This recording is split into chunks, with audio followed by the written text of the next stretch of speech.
Nesta série de aulas, vamos resolver os problemas do capítulo 12 do livro Fundamentos de Física, de Halliday e Resnick, 10ª edição.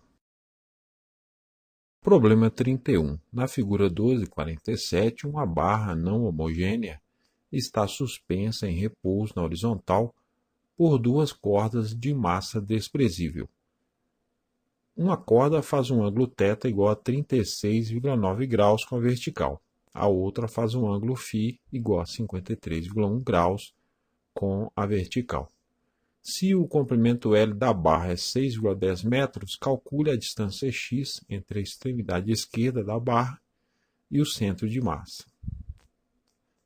Vamos primeiro identificar as forças que atuam sobre a barra. O seu peso vertical para baixo, que atua no seu centro de massa, e as trações das cordas que atuam nas extremidades da barra. Vamos considerar os sentidos horizontal para a direita e vertical para cima como sentidos positivos. As trações das cordas não estão nas mesmas direções dos eixos, mas podemos decompor essas forças em suas componentes ao longo dos eixos. Podemos identificar triângulos retângulos na figura. As hipotenusas são os módulos das trações e os catetos os módulos de suas componentes. Começando pela tração da esquerda, se calcularmos o seno e o cosseno do ângulo θ utilizando as medidas dos lados do triângulo retângulo, teremos que o seno de θ vai ser o cateto oposto TEx dividido pela hipotenusa TE, então TAx vai ser TE vezes seno de θ. O cosseno de θ vai ser o cateto adjacente, TAy, sobre a hipotenusa TE. Então, TAy vai ser TE vezes cosseno de θ. Procedendo da mesma maneira para o triângulo da direita, seno de φ vai ser o cateto oposto, TDx, sobre a hipotenusa TD. Então, TDx vai ser TD vezes seno de φ. O cosseno de φ vai ser o cateto adjacente, TDy, sobre a hipotenusa TD. Então, TDy vai ser igual a TD vezes o cosseno de φ. Como a barra está em repouso, ela está em equilíbrio estático. Isto significa que o seu momento linear e o seu momento angular são nulos. A segunda lei de Newton diz que a força resultante que atua em um corpo ou sistema é igual à taxa de variação do momento linear. Então, o vetor força resultante é igual a dp dt.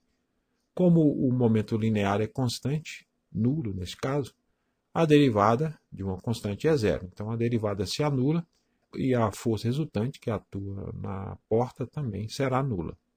Para que a força resultante seja nula, ela deve se anular em todas as direções. Aplicando a segunda lei de Newton na direção horizontal, teremos que TDx menos TAx tem que ser igual a zero. Então, TD vezes seno de φ, que é o TDx, menos TE seno de θ, que é o TEx, é igual a zero. Aplicando a segunda lei de Newton na direção vertical, teremos que TAy mais TDy menos P é igual a zero. Então, TE cosseno de θ mais TD cosseno de φ menos P é igual a zero. Temos duas equações que relacionam três variáveis, que é insuficiente para determiná-las. Perceba que a soma dos ângulos de inclinação das cordas é igual a 90 graus. São ângulos complementares, como a soma dos ângulos agudos de um triângulo retângulo também tem este valor. O outro ângulo agudo do triângulo da esquerda é φ e o outro ângulo agudo do triângulo da direita vale θ. A segunda lei de Newton para a rotação diz que o torque resultante é igual à taxa de variação do momento angular. Então, o vetor τr é igual a dl dt. Como o momento angular é constante, a derivada será nula e o torque resultante também se anula. Então, o torque devido a TE mais o torque devido a P mais o torque devido a TD tem que ser igual a zero. O torque de uma força é igual ao produto vetorial entre o vetor R e o vetor força. O vetor R é traçado do eixo de rotação, perpendicularmente a ele, até o ponto de aplicação da força. Então, o vetor τ é igual ao vetor R VEC o vetor F. O módulo deste produto vetorial é igual ao produto dos módulos dos vetores e do seno do ângulo formado por eles. Então, o módulo de tal é igual ao módulo de R vezes o módulo de F vezes o seno de θ. Esse θ aí é o ângulo entre as direções dos vetores. Para aplicar a segunda lei de Newton para a rotação, podemos escolher qualquer eixo de rotação, e aqui o mais conveniente é escolher um eixo perpendicular ao plano do desenho e que passa pelo centro de massa da barra. Escolhendo esse eixo de rotação, o torque devido à força-peso é nulo, porque ela atua no eixo de rotação, e eliminamos uma das variáveis do problema. Vamos considerar positivo o torque da força que, atuando sozinha, fizer a porta girar no sentido anti-horário, e negativo se fizer girar no sentido horário. Considerando a força de tração da corda da esquerda, se traçarmos o vetor RE do eixo de rotação até o ponto de aplicação da força, seu módulo é igual a x. O ângulo entre as direções dos vetores é φ, e a atuação dessa força faria a barra girar no sentido horário. O torque dessa força é negativo. Então, o tal devido a TE vai ser menos o x, que é o módulo de RE, vezes o módulo de TE, vezes o seno de φ. Considerando a força de tração da corda da direita, se traçarmos o vetor RD do eixo de rotação até o ponto de aplicação da força, seu módulo é igual a L menos x. O ângulo entre as direções dos vetores é θ, e a atuação dessa força faria a barra girar no sentido anti-horário. O torque dessa força é positivo. Então, o tal devido a TD vai ser L menos x, que é o módulo de RD, vezes o módulo de TD, vezes o seno de θ. Substituindo essas expressões na equação do torque resultante, teremos menos x vezes TE vezes seno de φ, o primeiro torque, mais L menos x vezes TD vezes seno de θ, o segundo torque, é igual a zero. Efetuando as multiplicações aí dos parênteses, vai ficar menos x vezes TE vezes seno de φ, mais L vezes TD seno de θ, menos x vezes TD seno de θ, é igual a zero. Agrupando os termos de menos x, fica menos x vezes TE seno de φ, mais TD seno de θ, mais L vezes TD vezes seno de θ, é igual a zero.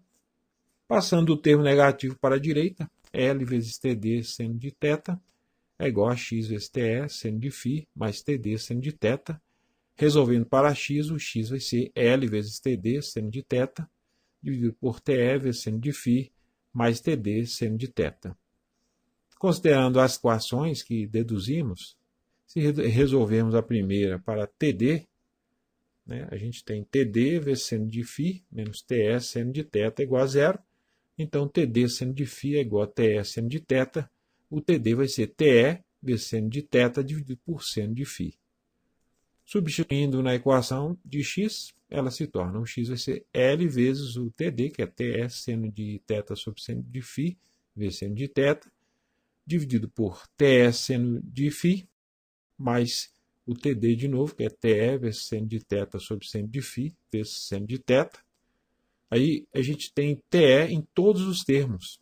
Podemos simplificar e, efetuando as multiplicações, fica L vezes seno de θ elevado ao quadrado sobre seno de φ, dividido por seno de φ, mais seno de θ elevado ao quadrado sobre seno de φ.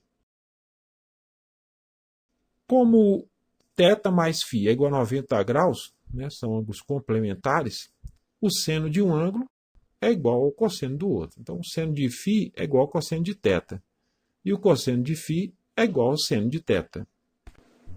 Substituindo o seno de φ por cosseno de θ na equação anterior, ela se torna, o x vai ser L vezes seno de θ elevado ao quadrado, dividido por cosseno de θ, no lugar do seno de φ, dividido por cosseno de θ, no lugar do seno de φ, mais seno de θ elevado ao quadrado sobre cosseno de θ. Como tanto no numerador quanto no denominador temos cosseno de θ, podemos multiplicar toda a expressão por cosseno de θ e eliminar essa fração da expressão. Fazendo isso, fica x igual a L vezes seno de θ elevado ao quadrado sobre cosseno de θ elevado ao quadrado, eu multipliquei por cosseno de θ, mais seno de θ elevado ao quadrado. A expressão do denominador é uma identidade trigonométrica muito conhecida, vale 1. Então, o x vai ser L vezes seno de θ elevado ao quadrado. Substituindo pelos valores das medidas, fica que o x vai ser 6,10, que é o valor de L, vezes o seno de 36,9, que é o θ elevado ao quadrado. Efetuando esses cálculos aí, dá 2,199 metros. Escrevendo o resultado com 3 algarismos significativos, que é a precisão das medidas originais, ele se torna: o x vai ser 2,20 metros.